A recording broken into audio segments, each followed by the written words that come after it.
밤이 되면 더 두려워져요. 만수가 술에 취해 들어오는 날이면 특히 그래요. 거친 숨소리로 제 곁에 다가와서는 제 의사는 전혀 묻지 않고 자신의 욕구만 채우려고 해요. 여보, 오늘은 너무 피곤해요. 이렇게 말해도 만수는 들은 척도 안 해요. 오히려 화를 내면서 더 거칠게 굴어요. 네가 뭘 했다고 피곤해? 집에서 놀고 먹기만 했으면서 아내 의무도 못하면서 밥만 축내고 빨리 옷 벗어라. 그런 밤이면 저는 거부할 힘도 의지도 없어요. 30년 동안 이것도 아내의 의무라고 스스로를 세뇌시켜 왔거든요. 하지만 관계를 갖는 동안에도 전혀 행복하지 않고 허공만 바라봐요. 사랑이 아닌 일방적인 요구일 뿐이에요. 끝나고 나면 만수는 금세 잠에 빠져들지만 저는 천장을 바라보며 눈물을 참아요. 마음 한구석이 계속 아파요. 이런 순간에도 저는 만수에게 하나의 사람이 아니라 그냥 욕구를 푸는 도구인 것 같아요. 제 감정이나 몸의 상태는 전혀 중요하지 않고 오직 자신의 필요에 의해서만 저를 대하는 거예요. 내가 이렇게 살아야 하나. 작은 목소리로 중얼거려도 만수의 코 고는 소리만 들려올 뿐이에요.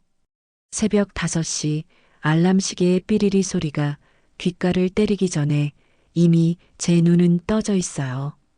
30년 넘게 이 시간에 일어나다 보니 몸이 시계가 되어버렸나 봐요.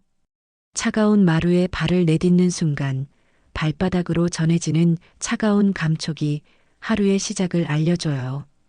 부엌으로 향하는 복도는 고요해요. 만수는 아직 코를 골고 있고 그 소리가 벽을 타고 새어나와요. 낡은 가스레인지에 불을 켜는 딸각 소리가 새벽 정적을 깨뜨려요. 쌀을 씻으며 찬물에 손을 담그고 있으면 겨울 새벽의 차가운 기운이 손끝부터 온몸으로 스며들어요. 밥이 끓는 동안 김치찌개용 김치를 썰어요. 칼날이 도마를 두드리는 톡톡톡 소리가 규칙적이에요. 이 소리도 30년째 똑같아요. 김치에서 나는 시큼한 냄새, 된장찌개를 위해 멸치를 우려내는 구수한 향기, 계란말이를 부치는 지글지글 소리. 이 모든 게 제 새벽의 일부가 되어버렸어요. 해가 조금씩 떠오를 즈음 만수의 세수하는 소리가 들려와요. 물 튀기는 소리, 칫솔질하는 소리, 그리고 목을 가다듬는 큼큼하는 소리까지. 이 소리들이 들리면 제 가슴은 조여와요. 곧 시작될 하루를 생각하면 숨이 막혀요. 밥. 식탁에 앉은 만수의 목소리예요. 경상도 억양이 섞인 굵직한 목소리가 부엌까지 울려 퍼져요. 저는 서둘러 밥그릇에 밥을 푸고 반찬들을 식탁에 나르기 시작해요. 뜨거운 밥그릇을 들 때마다 손바닥이 화끈거리지만 만수를 기다리게 할 수는 없어요. 아, 이게 밥이가 흙이가? 국이 왜 이리 싱겁노? 첫 숟가락을 뜨자마자 나오는 말이에요. 제가 간을 맞춰가며 정성껏 끓인 김치국인데 언제나 뭔가 부족해요. 저는 고개를 숙이고 미안하다는 말만 중얼거려요. 니는 맨날 밥만 축내는 식충이 아이가. 이 말이 나올 때면 제 가슴에 날카로운 무언가가 콕 박히는 것 같아요. 27에 시집와서 지금까지 이 말을 몇 번이나 들었을까요? 처음엔 화도 났고 억울하기도 했어요. 하지만 이제는 그냥 아파요.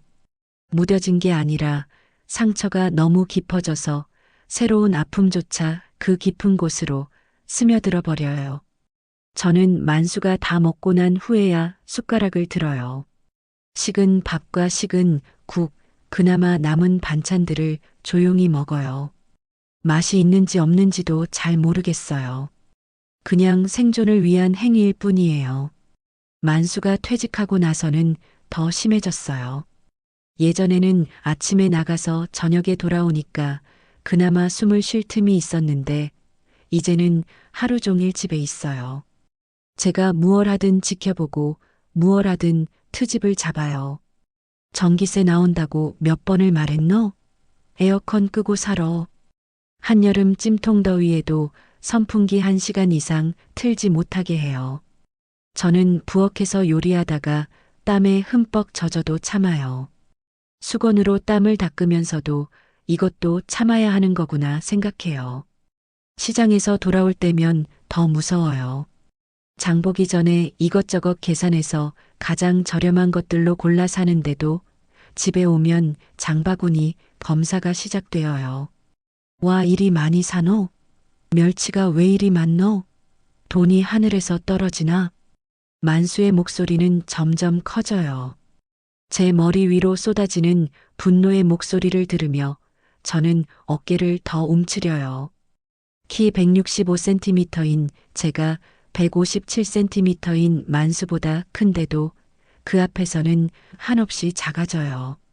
내 벌은 돈으로 먹고 살면서 일에 펑펑 쓰면 어쩔 끼고, 이런 말을 들을 때면 제 존재가 한없이 초라해져요. 내가 정말 이 집의 기생충인가 하는 생각이 들어요. 하지만 30년 동안 집안일을 도맡아 하고 영희를 키우고 시부모님을 모시고 그런 건 아무것도 아닌 걸까요? 빨래가 마르지 않은 비 오는 날이면 더 끔찍해요. 날씨도 못 맞추고 빨래 널어놨노? 머리에 뭐가 들었노? 제가 날씨를 조절할 수 있는 것도 아닌데 모든 게 제 잘못이 되어버려요. 저는 축축한 빨래를 다시 걷어들이며 한숨을 삼켜요. 반찬간이 조금만 안 맞아도 그래요. 이게 뭐 하는 짓이고, 소금을 한 주먹이나 쳐 넣었나? 사실 간이 싱겁다고 했다가 짜다고 했다가 만수의 입맛을 맞추는 건 불가능해요. 하지만 저는 계속 노력해요. 혹시나 오늘은, 혹시나 이번에는 만족할까 하면서요. TV 채널을 돌리는 것조차 눈치를 봐야 해요. 만수가 보던 프로그램을 제가 바꾸려고 하면, 내가 보고 있었는데 왜 돌리노? 저는 조용히 리모컨을 내려놓아요. 제가 보고 싶은 프로그램은 중요하지 않아요. 언제부터인가 제 의견이나 취향은 이 집에서 의미 없는 것이 되어버렸어요. 술에 취해 들어오는 날은 더 심해요. 비틀거리며 들어와서는 물건을 집어던져요. 컵이 바닥에 떨어져 깨지는 소리, 의자가 넘어지는 소리. 저는 구석에서 몸을 웅크리고 있어요. 다음 날 아침 깨진 컵 조각을 치우며 손가락에 상처가 나도 아프다는 말조차 할 수 없어요. 내가 평생 피땀 흘려 벌어온 돈으로 네가 호강했는데 네가 해주는 게 뭐 있노? 집구석에 앉아가지고. 이 말을 들을 때마다 제 가슴은 찢어질 것 같아요. 호강이라고 하지만 저는 새 옷 한 벌 사는 것도 눈치를 보고 친구들과 커피 한 잔 마시는 것도 사치라고 생각하며 살아왔어요. 화장품도 가장 저렴한 것으로 미용실도 몇 달에 한 번씩만 가요. 거울을 보면 57세의 제 얼굴이 보여요. 언제부터인가 주름이 깊어졌고 눈가에는 지친 그림자가 드리워져 있어요. 한때는 예쁘다는 소리도 들었던 제가 이제는 스스로를 봐도 초라해 보여요. 영희한테는 이런 이야기를 할 수 없어요. 딸에게 아버지의 험담을 할 수는 없잖아요. 게다가 영희는 독립해서 자기 일로도 바쁠 텐데 엄마의 하소연까지 들어야 할까요? 가끔 영희가 전화하면 밝은 목소리로 대답해요. 응, 엄마 괜찮아. 아빠도 잘 계시고. 영희야, 너 일만 잘하면 돼. 하지만 전화를 끊고 나면 더 공허해져요. 제 진짜 마음을 이해해 줄 사람이 없다는 현실이 더 선명해지거든요. 밤이 되면 더 두려워져요. 만수가 술에 취해 들어오는 날이면 특히 그래요. 거친 숨소리로 제 곁에 다가와서는 제 의사는 전혀 묻지 않고 자신의 욕구만 채우려고 해요. 여보, 오늘은 너무 피곤해요. 이렇게 말해도 만수는 들은 척도 안 해요. 오히려 화를 내면서 더 거칠게 굴어요. 네가 뭘 했다고 피곤해? 집에서 놀고 먹기만 했으면서 아내 의무도 못하면서 밥만 축내고 빨리 옷 벗어라. 그런 밤이면 저는 거부할 힘도 의지도 없어요. 30년 동안 이것도 아내의 의무라고 스스로를 세뇌시켜 왔거든요. 하지만 관계를 갖는 동안에도 전혀 행복하지 않고 허공만 바라봐요. 사랑이 아닌 일방적인 요구일 뿐이에요. 끝나고 나면 만수는 금세 잠에 빠져들지만 저는 천장을 바라보며 눈물을 참아요. 마음 한구석이 계속 아파요. 이런 순간에도 저는 만수에게 하나의 사람이 아니라 그냥 욕구를 푸는 도구인 것 같아요. 제 감정이나 몸의 상태는 전혀 중요하지 않고 오직 자신의 필요에 의해서만 저를 대하는 거예요. 내가 이렇게 살아야 하나. 작은 목소리로 중얼거려도 만수의 코 고는 소리만 들려올 뿐이에요. 어떤 밤에는 젊었을 때 꿈꿨던 것들을 생각해요. 선생님이 되고 싶었고 예쁜 집에서 사랑하는 사람과 살고 싶었어요. 진정한 사랑을 바탕으로 한 따뜻한 관계를 꿈꿨는데 지금의 현실은 너무 다르죠. 꿈이라는 단어 자체가 사치처럼 느껴져요. 가끔은 내가 정말 밥만 축내는 식충이인가 하는 생각이 들어요. 만수의 말이 제 마음 깊숙이 박혀서 제 자존감을 갉아먹고 있어요. 거울을 볼 때마다 제가 정말 가치 없는 사람인 것 같아요. 하지만 어떤 순간에는 화가 치밀어 올라요. 30년 동안 이 집을 지켜온 게 저인데 왜 제가 이런 취급을 받아야 하는 걸까요? 새벽부터 밤늦게까지 쉬지 않고 일하는데 왜 집구석에 앉아 있다고 하는 걸까요? 그 화는 곧 무력감으로 바뀌어요. 화를 내고 싶어도 맞서고 싶어도 어디서부터 시작해야 할지 모르겠어요. 너무 오래 참다 보니 분노를 표현하는 방법조차 잊어버린 것 같아요. 요즘엔 동네를 걸을 때마다 다른 집들을 보게 되어요. 창문 너머로 보이는 따뜻한 불빛, 가족들이 함께 웃고 있는 모습, 저런 집은 어떨까 하는 상상을 해요. 하지만 곧 현실로 돌아와요. 제 집에는 그런 따뜻함이 없어요. 이렇게 또 하루가 지나가요. 내일 새벽 5시에도 저는 일어날 거예요. 똑같은 하루를 또 시작할 거예요. 하지만 제 마음 어딘가에서는 작은 변화가 일어나고 있어요. 아직은 희미하지만 뭔가 달라져야 한다는 생각이 조금씩 자라고 있어요. 오늘도 마트에서 돌아오는 길이 무거워요. 손에 든 비닐봉지 2개가 천근같이 느껴져요. 세일한다고 해서 라면 10개들이 하나에 휴지 한 팩을 샀는데 벌써부터 만수의 잔소리가 들리는 것 같아요. 현관문을 여는 순간부터 가슴이 조여와요. 거실에서 TV를 보던 만수가 고개를 돌려요. 그 눈빛만 봐도 알 수 있어요. 또 시작이구나. 여보, 마트 세일하길래 라면이랑 휴지 좀 샀어요. 목소리가 떨려요. 변명하는 것 같아서 싫지만 미리 설명하지 않으면 더 큰일이 나거든요. 아이고, 또 돈 쓰고 왔나? 라면이랑 휴지가 집에 널렸구만. 뭘 또 산다고. 돈이 남아돈다고 생각하나? 10원이라도 아끼라 카이. 만수의 목소리가 점점 커져요. 경상도 억양이 더 짙어질수록 제 가슴은 더 조여들어요. 저는 고개를 푹 숙이고 아무 말도 하지 못해요. 집안을 둘러보니 라면은 2개밖에 남지 않았고 휴지는 마지막 한 롤을 쓰고 있었는데도 이런 소리를 들어야 해요. 세일 가격 3,800원짜리 라면조차 사치라는 거예요. 흙 파면 돈 나오나? 내 퇴직금 생각해서라도 좀 아껴 써라. 저는 부엌으로 피하듯 들어가서 장본 것들을 정리해요. 손이 떨려서 라면 봉지를 떨어뜨릴 뻔했어요. 라면 몇 봉지도 허락받지 못하는 삶이 이렇게 서러울 줄 몰랐네 하는 생각이 들어요. 저녁을 차리는 내내 만수의 잔소리는 계속되어요.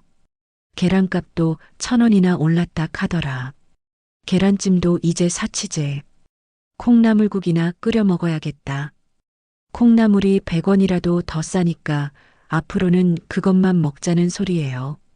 저는 묵묵히 고개만 끄덕여요. 뭐라고 대답해봐야 또 잔소리만 늘어날 테니까요. 밤 10시쯤 만수가 샤워를 하러 화장실에 들어갔어요. 평소라면 설거지를 하거나 내일 반찬 준비를 했을 텐데 오늘은 왠지 다른 일을 하고 싶어졌어요.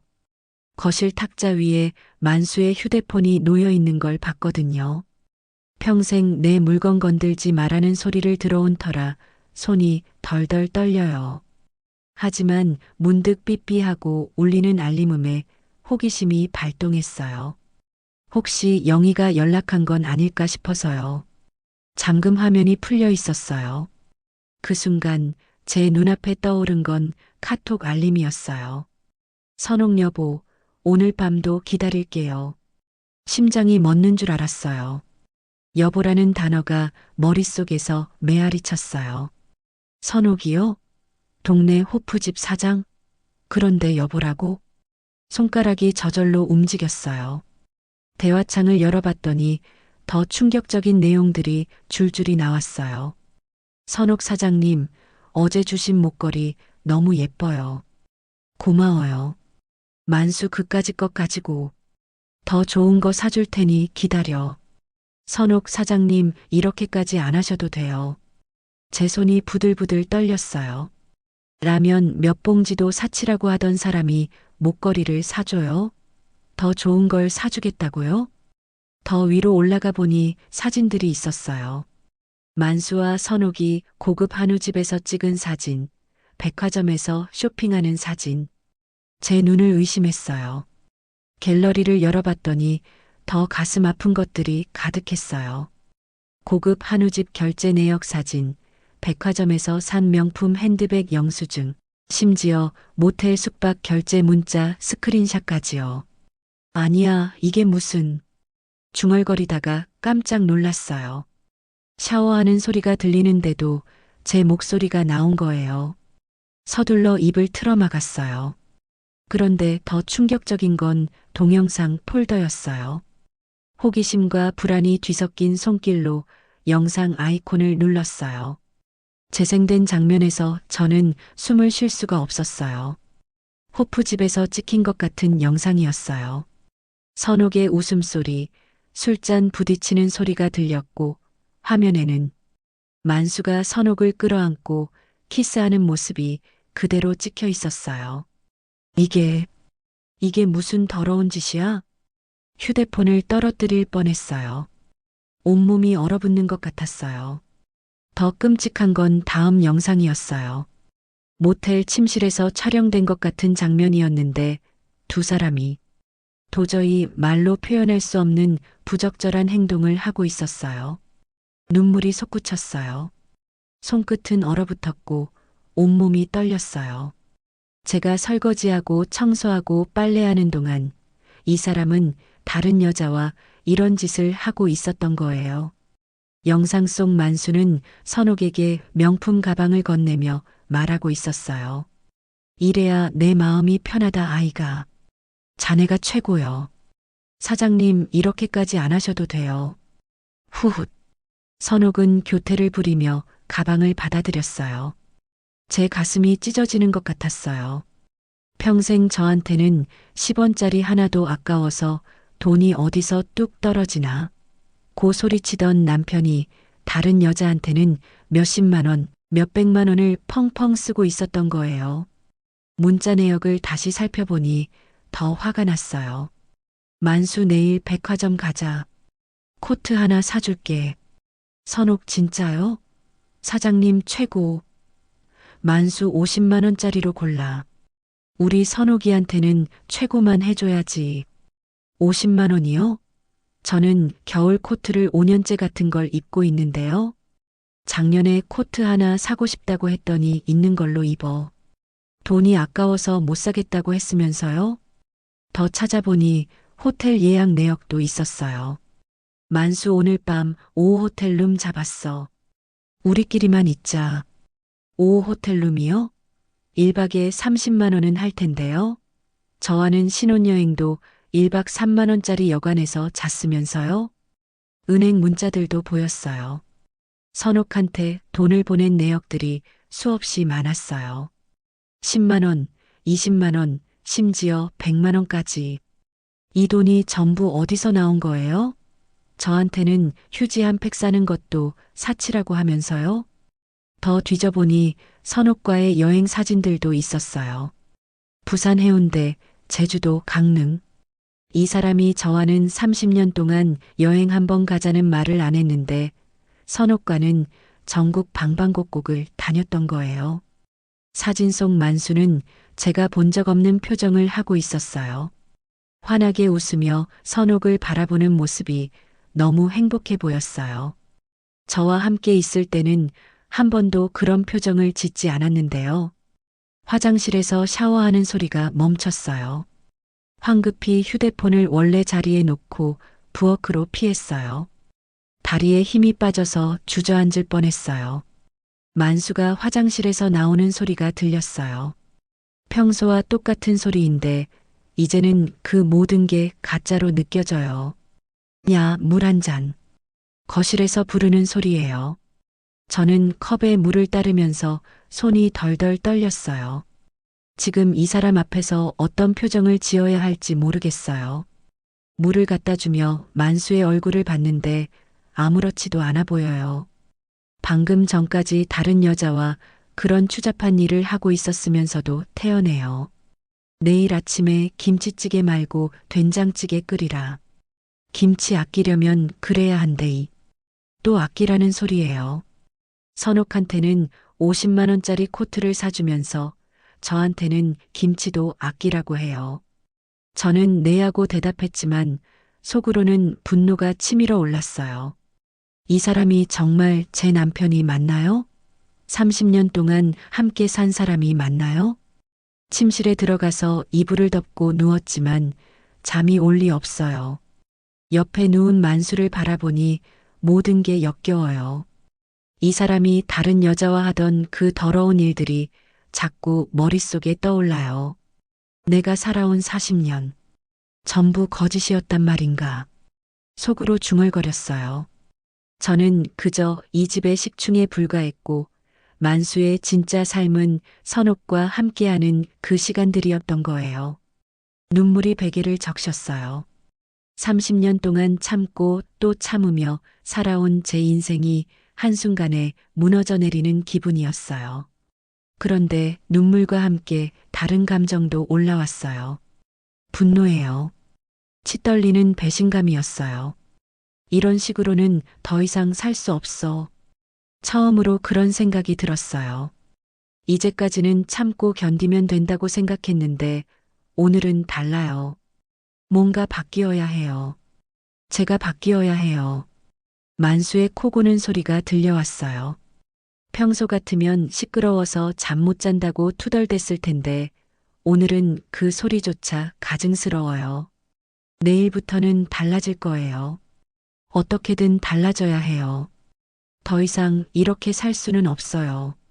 더 이상 그 집에 있을 수가 없었어요. 만수가 깊게 잠든 새벽 3시, 저는 조용히 일어나 작은 가방 하나를 챙겼어요. 손이 떨려서 지퍼를 제대로 잠그지도 못했어요. 옷장에서 옷 몇 벌을 꺼내는데 어떤 걸 가져가야 할지 막막했어요. 30년 동안 모은 옷들인데 정작 제 마음에 드는 건 거의 없었어요. 전부 만수가 그거면 충분하다며 골라준 것들이었거든요. 작은 가방에 평상복 서너 벌, 속옷 몇 장, 세면도구를 담았어요. 마지막으로 드레싱 테이블 서랍에서 낡은 사진첩을 꺼냈어요. 영희 어릴 때 사진들이 들어있는 유일한 추억이었어요. 이게 내 인생의 전부구나. 작은 가방을 들고 보니 허무했어요. 57년을 살면서 가져갈 것이 고작 이것뿐이라니. 현관문을 열 때 소리가 날까봐 조마조마했어요. 만수가 깰까봐서요. 하지만 문을 나서는 순간 가슴이 탁 트이는 기분이 들었어요. 숨통이 트이는 것 같았어요. 새벽 공기가 차가웠어요. 11월 말이라 바람이 매서웠는데도 왠지 상쾌했어요. 30년 만에 처음 느끼는 자유였어요. 어디로 가야 할지 막막했어요. 친구라고 할 만한 사람도 없었고, 영희에게 가자니 딸에게 짐이 되고 싶지 않았어요. 그러다 지하철역 앞에서 본 고시원 간판이 눈에 들어왔어요. 고시원이라. 젊은 사람들이 고시 준비하며 사는 곳이라고 들었는데 제가 가도 될까요? 하지만 다른 선택지가 없었어요. 건물은 생각보다 낡았어요. 엘리베이터 대신 좁은 계단을 올라가야 했고 복도에는 누군가 끓인 라면 냄새가 배어 있었어요. 관리사무소에서 만난 아저씨는 저를 신기하게 쳐다봤어요. 나이가 어떻게 되시나요? 57살이에요. 아, 그러시군요. 보증금 20만 원에 월세 25만 원입니다. 괜찮으시면 제가 가진 돈은 전부에서 200만 원 뿐이었어요. 만수 몰래 조금씩 모은 용돈이 전부였거든요. 하지만 어쩔 수 없었어요. 방을 보여주러 가는 길에 복도를 지나는데 삐걱거리는 마룻바닥 소리가 유난히 크게 들렸어요. 다른 방에서는 키보드 치는 소리, 누군가 전화하는 소리가 새어나왔어요. 여기에요. 문을 열어주는데 순간 숨이 막혔어요. 가로 2미터, 세로 3미터 남짓한 공간이었어요. 침대와 작은 책상, 옷걸이가 전부였고 창문은커녕 작은 환기구 하나만 있었어요.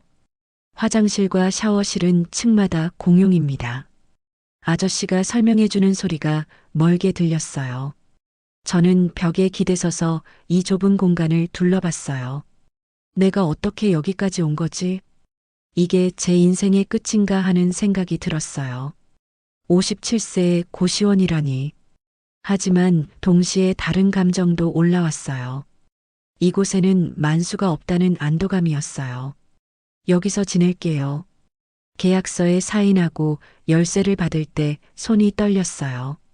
이제 정말 돌이킬 수 없구나 싶었어요. 첫날 밤은 잠을 이루지 못했어요. 옆방에서 누군가 전화하는 소리, 복도를 오가는 발소리, 화장실 물 내리는 소리. 모든 게 생생하게 들렸어요. 집에서는 만수 코 고는 소리만 견디면 됐는데 여기는 여러 사람의 생활 소음이 뒤섞여 있었어요. 천장을 바라보며 눈물이 났어요. 내가 정말 이렇게 살아야 하나? 하는 생각과 함께 그래도 이제 자유야 하는 생각도 들었어요. 둘째 날 저는 일자리를 찾아 나섰어요. 고시원비를 내려면 돈을 벌어야 했거든요. 하지만 57세 여자를 받아주는 곳은 많지 않았어요. 나이가 너무 많으셔서 젊은 사람으로 뽑으려고요. 몇 군데서 거절당하고 나니 자신감이 떨어졌어요. 역시 나는 아무것도 할 수 없는 사람인가 하는 생각이 들었어요. 그러다 골목 안쪽 작은 한식당을 발견했어요. 정민의 밥상이라는 소박한 간판이 달려 있었고 입구에 구인 종이가 붙어 있었어요. 문을 열고 들어가니 60대 후반으로 보이는 할머니가 혼자서 바쁘게 일하고 계셨어요. 혹시 일자리 있나요? 어머, 어떻게 오셨어요? 주인 할머니는 저를 위아래로 훑어보시더니 한숨을 쉬셨어요. 나이가 어떻게 되세요? 57입니다. 아이고, 나보다 젊네. 젊은 사람 구하려고 했는데. 그래도 일해 보실래요? 힘들어요. 괜찮아요. 열심히 하겠어요. 다음 날부터 일을 시작했어요. 새벽 6시에 나와서 저녁 8시까지 하루 14시간씩 일했어요. 낮에는 설거지와 청소, 저녁에는 서빙, 틈틈이 반찬 손질까지 해야 했어요. 손은 세제 때문에 갈라졌고 발은 하루 종일 서 있어서 퉁퉁 부었어요. 고시원에 돌아가면 쓰러질 것 같았어요. 하지만 이상하게 마음은 편했어요. 집에서는 아무리 일해도 만수에게 인정받지 못했는데 여기서는 달랐어요.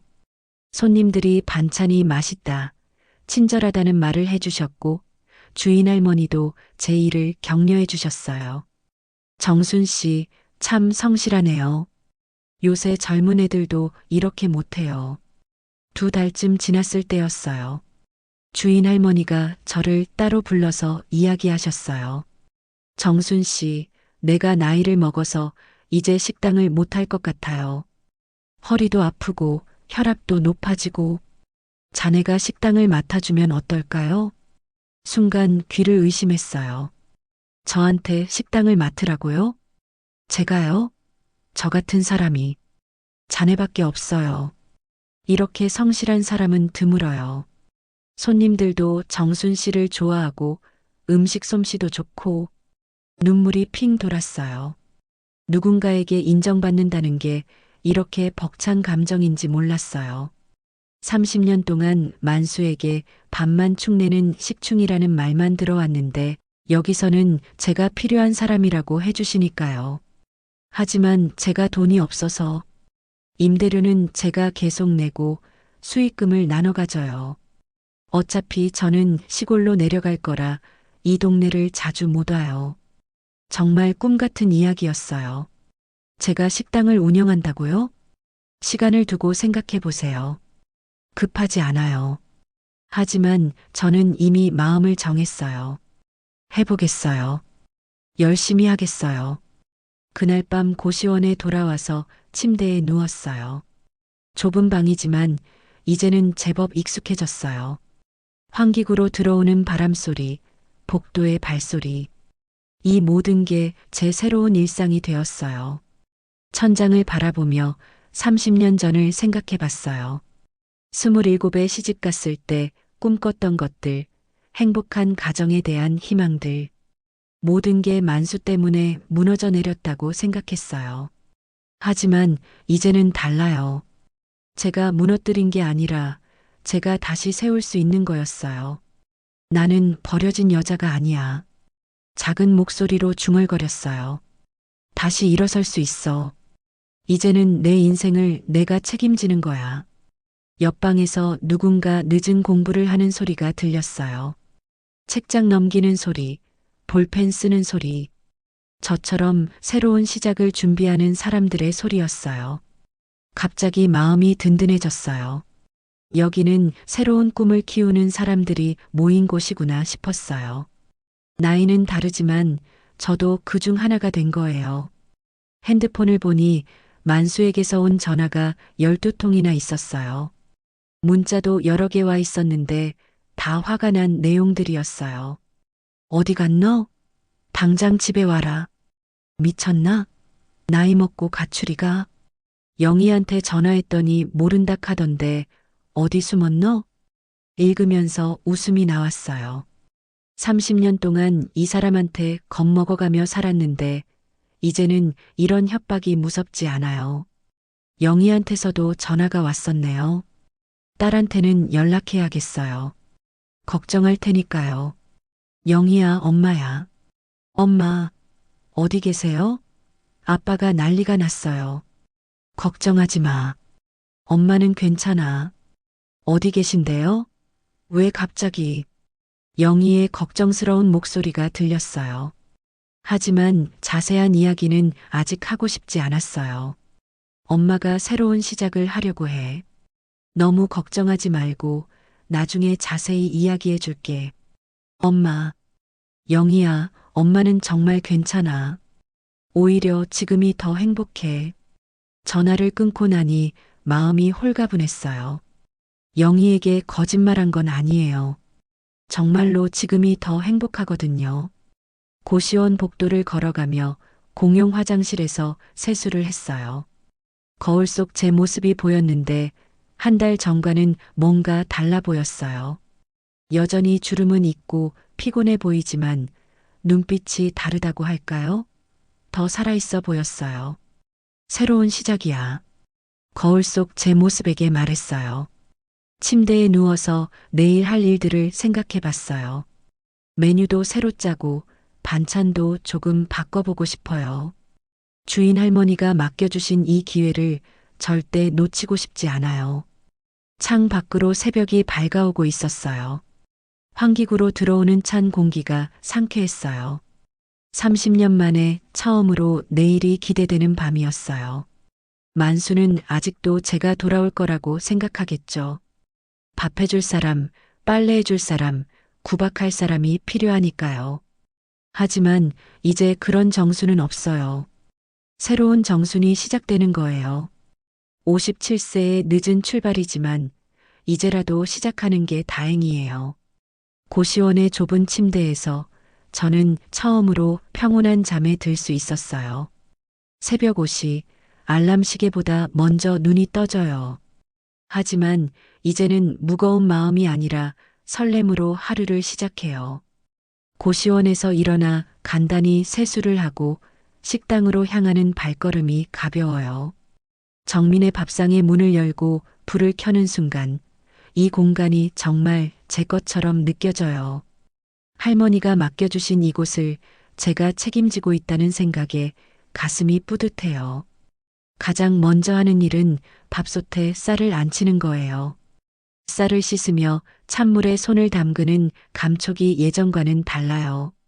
집에서는 구박 들을까봐 조마조마하며 했는데 이제는 손님들을 위한 마음으로 하니까 같은 일인데도 의미가 완전히 다르죠. 된장국을 끓이면서 멸치 우린물에서 나는 구수한 냄새를 맡으면 기분이 좋아져요. 이 냄새를 맡으러 오는 손님들을 생각하면 절로 미소가 지어져요. 아침 6시 반쯤 되면 첫 손님이 들어와요. 김 기사님이라고 부르는 택시 기사분인데 벌써 한 달째 매일 아침 똑같은 시간에 오세요. 사장님, 안녕하세요. 사장님이라는 호칭을 들을 때마다 가슴이 떨려요. 57년을 살면서 누군가에게 사장님이라고 불린 적이 없거든요. 처음엔 어색해서 뒤돌아보기도 했어요. 정말 저를 부르는 말인가 싶어서요. 오늘도 국밥 하나요? 네, 사장님 국밥 없으면 출근이 안 돼요. 진짜로. 김 기사님은 항상 이렇게 말씀하세요. 처음엔 그냥 인사치레인 줄 알았는데 정말 매일 오시는 걸 보니 진심이신 것 같아요.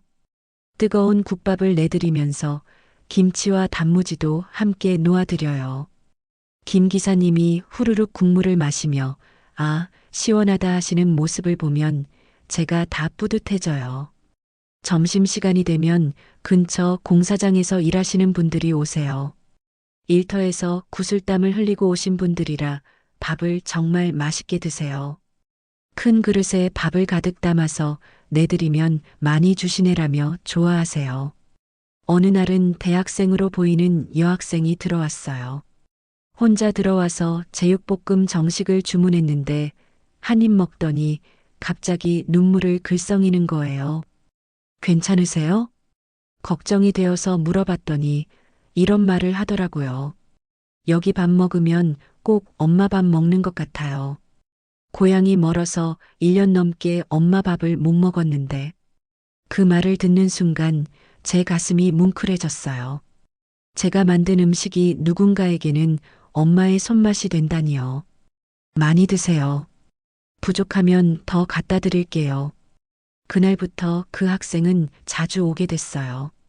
가끔 친구들도 데리고 와서 여기 아주머니가 음식을 정말 잘하신다며 자랑하더라고요. 저녁 무렵엔 회사원들이 많이 와요.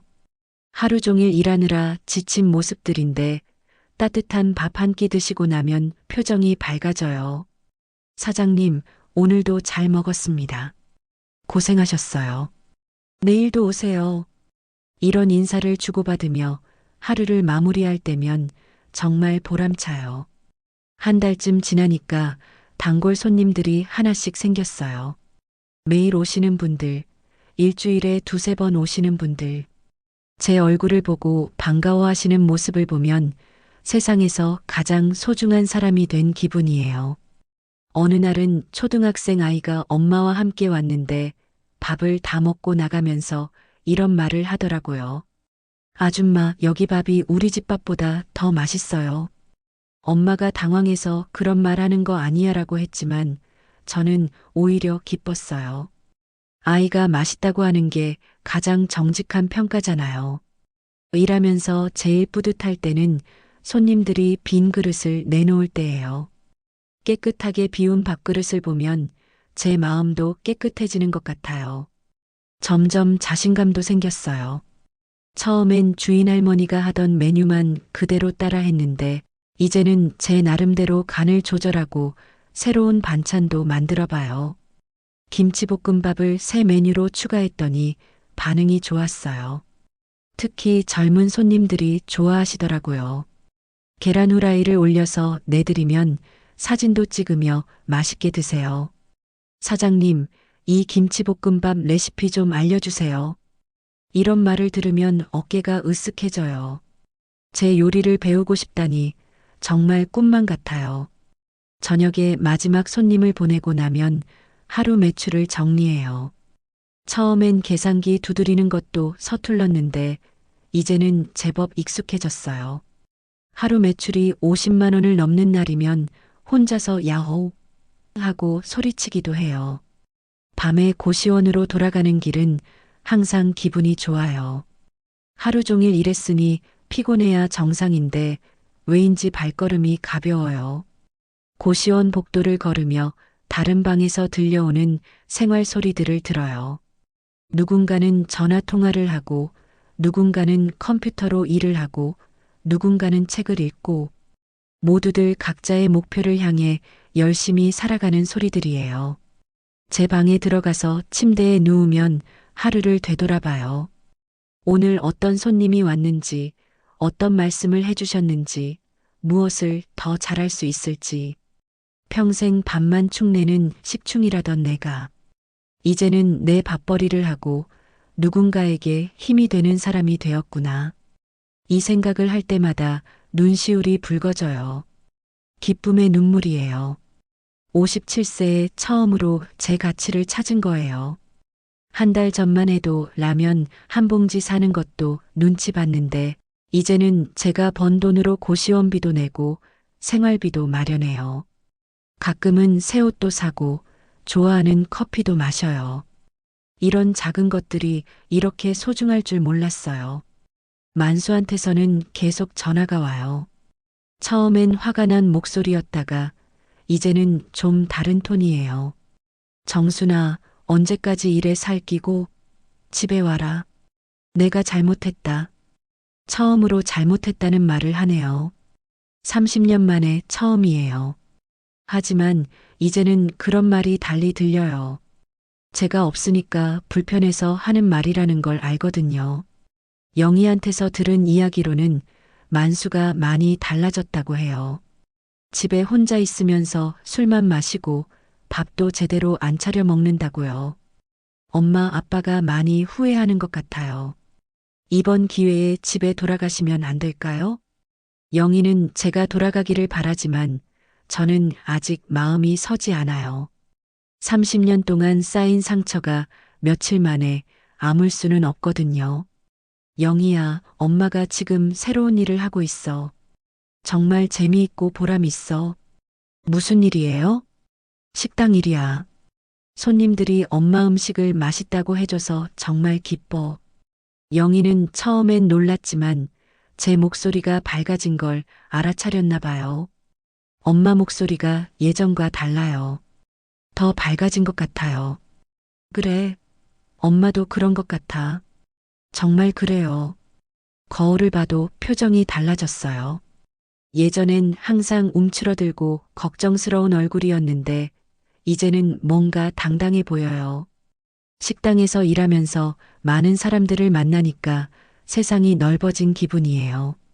손님들마다 다른 사연이 있고 다른 꿈이 있어요. 그런 이야기들을 들으며 저도 많이 배워요. 한 번은 혼자 오신 할머니가 계셨는데 식사를 마시고 나서 이런 말씀을 하시더라고요. 아가야, 요즘 혼자 사는 노인네들이 많아. 이런 따뜻한 밥 한 끼가 얼마나 고마운지 몰라. 그 말을 듣고 마음이 아팠어요. 저도 언젠가는 그런 할머니가 될 텐데 지금처럼 누군가에게 따뜻한 밥을 대접할 수 있는 사람이 되고 싶어요. 요즘에는 새로운 꿈도 생겼어요. 이 식당을 더 키워서 혼자 사는 어르신들이나 힘든 사람들에게 따뜻한 한 끼를 제공하는 곳으로 만들고 싶어요. 이웃만 추구하는 게 아니라 진짜 마음을 나누는 공간으로요. 주인 할머니가 가끔 오셔서 제 일하는 모습을 보시는데 항상 만족스러워 하세요. 정순이, 자네가 있으니까 안심이야. 손님들도 많아지고 분위기도 좋아졌어. 이런 말씀을 들으면 더 열심히 해야겠다는 생각이 들어요.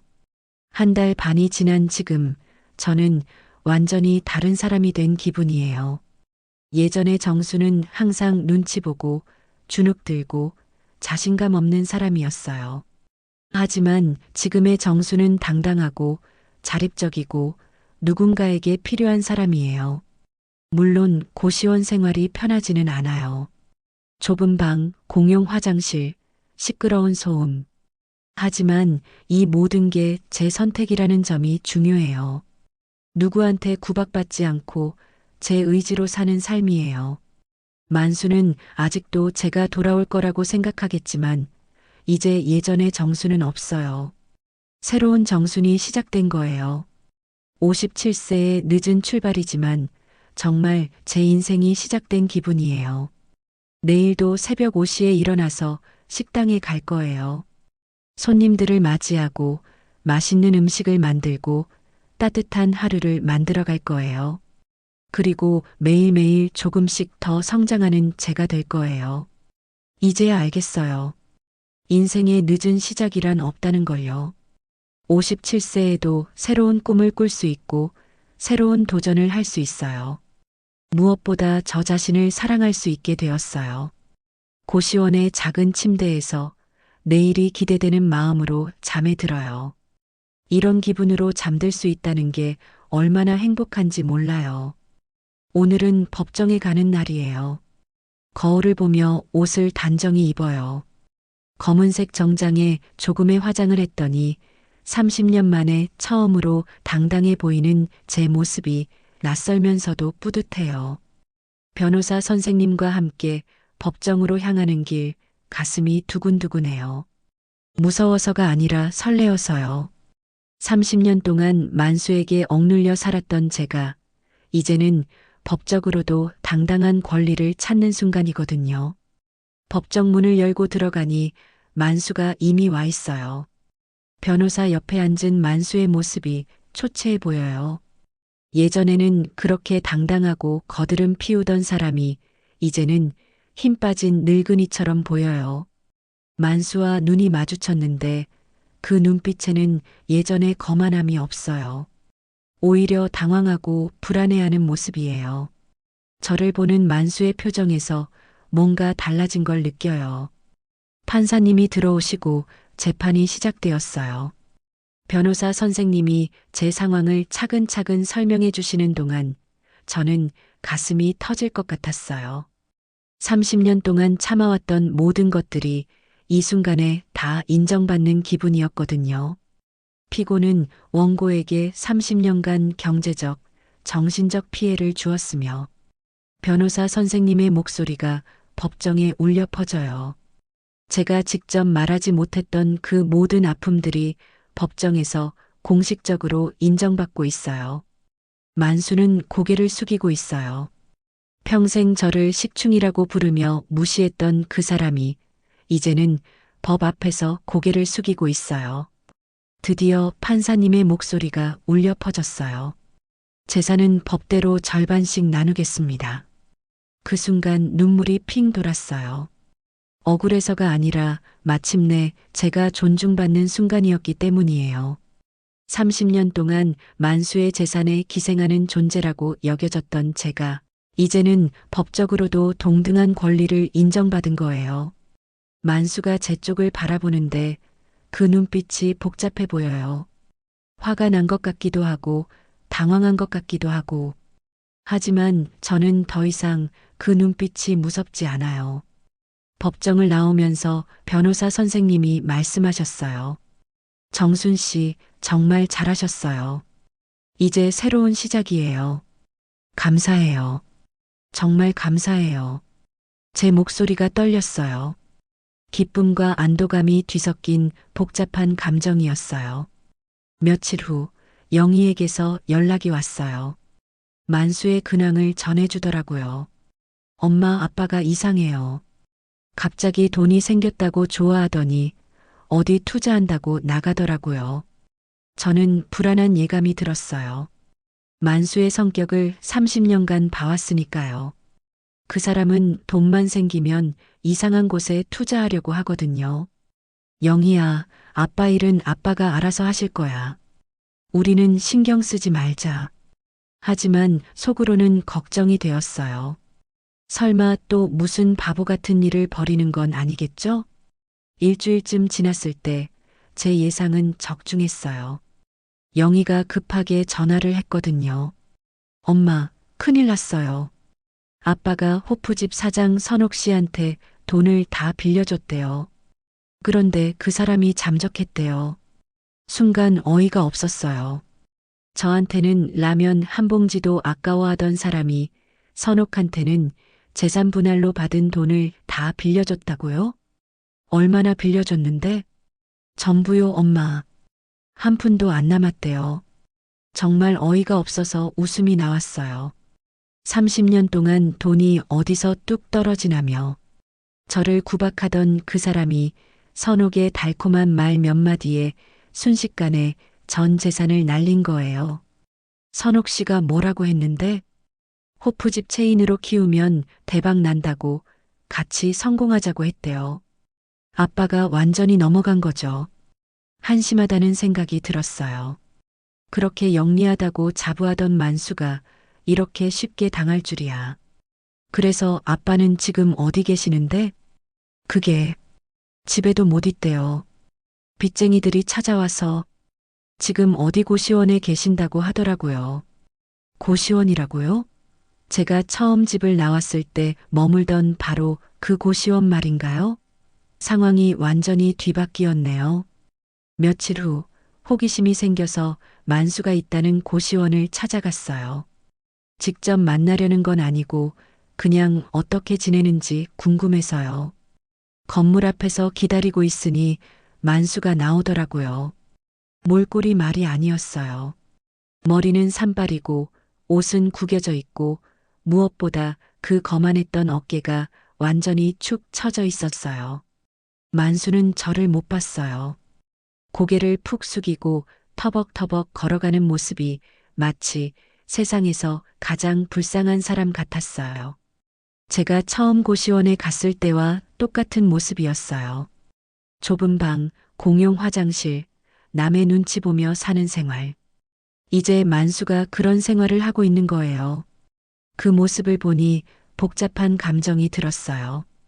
불쌍하다는 생각도 들고 자업자득이라는 생각도 들고 하지만 제일 큰 감정은 이제야 끝났구나 하는 안도감이었어요.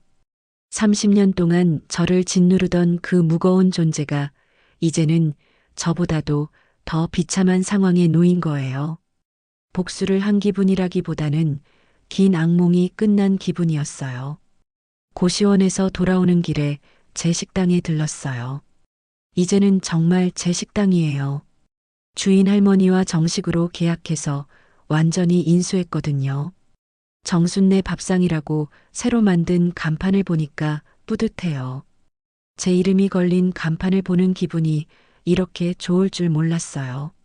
저녁 준비를 하는데 영희가 들어왔어요. 요즘 자주 와서 도와주거든요. 엄마, 정말 대단해요. 이 식당이 동네에서 제일 유명해졌어요. 그래, 과장하지 마. 진짜예요. 우리 회사 사람들도 여기 소문 듣고 왔다가 단골됐어요. 영희의 말이 과장이 아니에요. 요즘 손님들이 정말 많아졌거든요. 입소문이 나면서 멀리서도 찾아오시는 분들이 있어요. 특히 정순네 김치찌개가 유명해졌어요. 제가 30년 동안 갈고 닦은 요리 실력이 이제야 빛을 발하는 거예요. 만수는 늘 음식이 싱겁다, 짜다 불평만 했는데 손님들은 정말 맛있다고 해주세요. 어느 날은 음식 블로거라는 분이 와서 취재도 하고 갔어요. 나중에 인터넷에 올라온 글을 보니 이런 내용이었어요. 정순네 밥상은 정말 특별한 곳입니다. 사장님의 정성이 음식 하나하나에 다 들어있어요. 특히 김치찌개는 집에서 엄마가 끓여주던 그 맛 그대로예요. 그 글을 읽으면서 눈물이 날 뻔했어요. 30년 동안 누구한테도 인정받지 못했던 제 요리가 이렇게 인정받다니요. 요즘에는 직원도 한 명 뽑았어요. 20살 된 대학생인데 아르바이트로 와서 일해요. 제가 누군가의 사장이 되어서 월급을 주는 사람이 될 줄은 꿈에도 몰랐어요. 사장님, 오늘 매출이 60만 원 넘었어요. 아르바이트 학생이 신나게 말할 때면 저도 덩달아 기분이 좋아져요. 하루 매출 30만 원이면 한 달에 1,800만 원이에요. 제가 이렇게 큰 돈을 벌 수 있을 줄 몰랐어요. 물론 임대료, 재료비, 인건비 등을 빼면 순수익은 그보다 적지만 그래도 충분히 생활할 수 있는 돈이에요. 무엇보다 제가 직접 번 돈이라는 게 중요해요. 요즘에는 작은 아파트도 알아보고 있어요. 고시원도 나름 정이 들었지만 이제는 더 넓은 곳에서 살고 싶어졌거든요. 제가 번 돈으로 제가 원하는 집에서 사는 거예요. 지난주에는 영희와 함께 백화점에 갔어요. 30년 만에 제 돈으로 제가 원하는 옷을 샀어요. 예쁜 원피스 하나와 코트 하나였는데 가격표를 보고도 주저하지 않고 샀어요. 엄마, 이 옷 정말 잘 어울려요. 영희가 신나하는 모습을 보니까 저도 기뻤어요. 딸에게 초라한 모습만 보여주다가 이제는 당당한 모습을 보여줄 수 있게 되었거든요.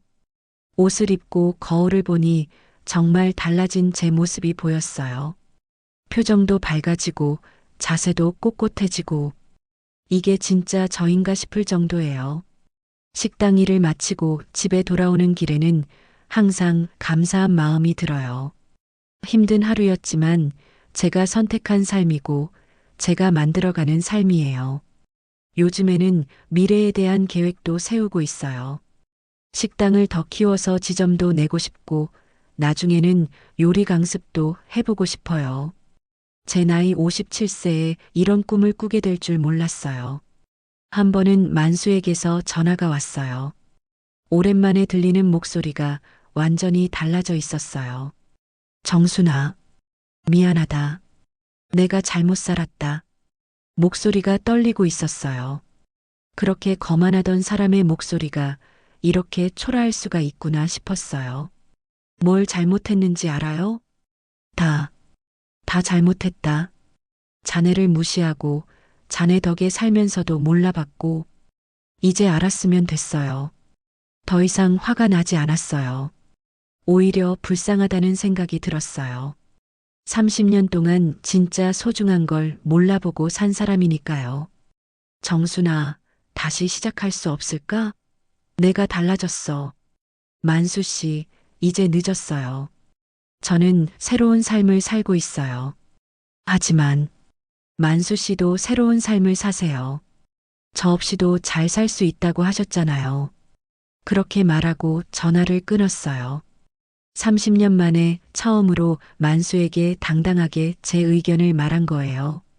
전화를 끊고 나니 속이 시원했어요. 이제야 정말 모든 게 끝났다는 기분이 들었어요. 오늘 저녁 식당 문을 닫고 마지막 정리를 하면서 간판을 올려다 봤어요. 정순네 밥상이라는 글자가 환하게 빛나고 있어요. 이제는 누구의 아내가 아니라 나 정순으로 살아간다. 혼자 중얼거리며 미소 지었어요. 내 삶은 이제부터다. 57세에 시작된 제 진짜 인생이에요. 늦었다고 생각할 수도 있지만 저는 지금이 딱 좋은 때라고 생각해요. 인생의 쓴맛 단맛을 다 알고 시작하는 새로운 여행이니까요. 내일도 새벽 5시에 일어나서 식당에 갈 거예요. 손님들을 맞이하고 맛있는 음식을 만들고 하루하루 제가 원하는 삶을 만들어 갈 거예요. 이제는 정말 자유로워요. 누구 눈치 볼 필요도 없고 누구한테 허락받을 필요도 없어요. 제 삶의 주인은 저예요. 30년 늦은 출발이지만 이제부터가 진짜 제 인생이에요. 정순의 인생이 시작되는 거예요.